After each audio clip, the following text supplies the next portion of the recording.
கேட்கறதுக்கு முதல்வர் சொல்ற பதில பாருங்க. போன ஆட்சியை விட இந்த ஆட்சியில் கொலைகள் குறைவுங்கிறாரு. ஒரு கொலைனாலும் கொலை தான், ஒரு உயிர்னாலும் உயிர் தான். இங்கே எப்படி கட்டமைக்கப்படுதுன்னு பார்த்தீங்கன்னா, வளங்களை கொள்ளையடிக்கிறவன் முறைகேடா மலைகளை நொறுக்கி கற்கள்ங்கிற பேரில், குவாரிங்கிற பேரில் மணலை அள்ளி விற்கிறவனை தடுக்க போறான்னு ஜவஹர் அலி கொலைக்கு நீங்கள் கடுமையாக நடவடிக்கை எடுத்திருந்தா ஜாகிர் ஹுசேன் இன்னைக்கு செத்துருக்க மாட்டார். 6 மாசமா அவர் வலைவழியில் பேசிட்டே இருக்காரு. நேரடியாக முதல்வருக்கே பேசுறாரு. இந்தந்த அதிகாரிகளோட தொடர்பு இருக்குது, இவங்க என்னை இத்தனை முறை என்னை கொல்றதுக்கு அச்சுறுத்துறாங்கன்னு. அதுக்கப்புறமா ஒருத்தர் உரிய பாதுகாப்பு கொடுக்கல. நடுச்சாலையில் வெட்டுறதுங்கிறது இது எப்படி இந்த துணிவு வருது? நீங்களே இப்போ 3 கொலைகளை சொல்லிட்டீங்க.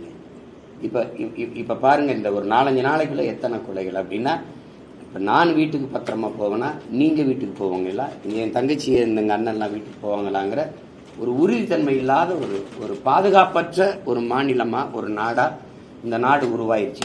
இவ்வளவு துணிச்சலா நீங்க அவங்க கொலை செய்ய முடியும்?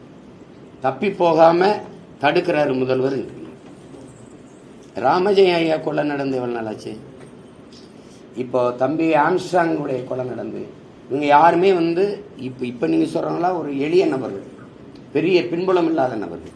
பின்புலம் இருக்கிற நபர்கள், சமூக செல்வாக்கு இருக்கிற நபர்களுக்கே இந்த நிலை. வீட்டு வாசல்ல வெட்டுறாங்க ஆம்ஸ்ட்ராங்க, ஒரு பெரிய அமைச்சருடைய தம்பியை கொல்றாங்க.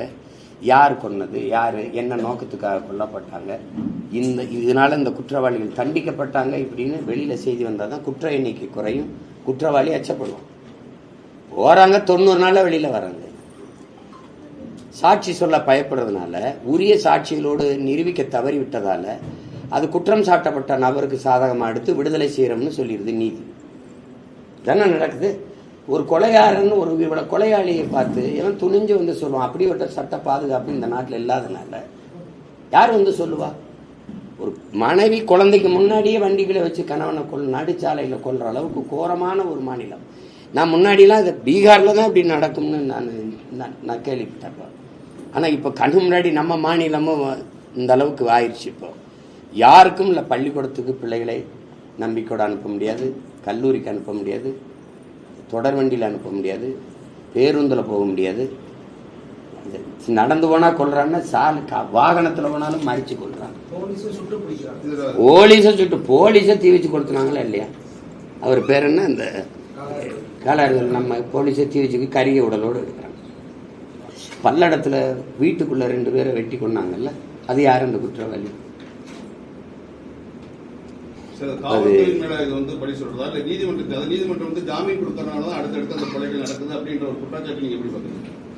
காவல்துறை யாருக்கு வேலை செய்யுது? காவல்துறை யாரோட இருக்குது? இப்போ உதாரணமா உங்களுக்கு சொல்றேன். இப்ப நாங்க போராடுறோம், எங்களுக்கு பொழுது போகாம போராடுறோமா? இல்லை, மக்களுக்காக. காவல்துறையில் பணி செய்கிற அந்த அதிகாரிகளுடைய பிள்ளைகளுக்கும் சேர்த்து தான் நாங்கள் உரிமைக்கு போகிறோம். இப்போ இந்த மீனவர்களுக்காக நாங்கள் போராடுறோம் ராமேஸ்வரத்தில். நாளைக்கு முதல்ல காவல்துறை அனுமதி மறுத்தது. நான் கேட்டது சனி ஞாயிறில் தான். அங்கே அரசு பள்ளிக்கூடம், உங்களுக்கு தெரியும், விடுமுறை நாளில் பள்ளிக்கூடம் இருக்குது, அதனால தர முடியாதுங்கிறது. இது சரியான பதிலாக இருக்கா? இல்லை. நீதிமன்றத்துக்கு போகிறோம். நீதிமன்றத்தில் போய் நீதிபதி சரி நடத்திக்கிறீங்கன்னு கொடுத்த பிறகு அந்த உத்தரவு எங்கள் கையில் காட்டுங்க, எங்கள் கண்ணில் காட்டுங்க, அப்போ தான் உங்களை மேடை போட விடுவோம்னா இது எப்படி? அவர் தான் சொல்லிட்டார்ல, வரும்ல, காட்டுவோம்ல. ஆனால் எவ்வளவு நெருக்கடி தருதுன்னு பாருங்க. இந்த போராட்டம் எது எங்கள் தன் தேவைக்காக, எங்கள் லாபத்துக்காக, எங்கள் தேவைக்காக போராடுறது போல தடுக்குது. ஆனால் அதே இது திமுகவுடைய ஒன்றிய செயலாளர் மகளுக்கு சடங்குக்கு பூப்புனித நீராட்டு விழாவுக்கு 2 நாளைக்கு முன்னாடி கொடி கட்டுறாரு, அவ்வளவு விளக்குகளை போடுறாரு. அதுக்கு எந்த விசாரணையும் இல்லை, எந்த தடையும் இல்லை, எந்த அனுமதி மறுப்பும் இல்லை. பிளே ஸ்டோர் மற்றும் ஆப் ஸ்டோரில் இருந்து பாலிமர் செயலியை QR கோடு மூலம் பதிவிறக்கம் செய்யுங்கள். செய்திகளை உடனுக்குடன் பெறுங்கள்.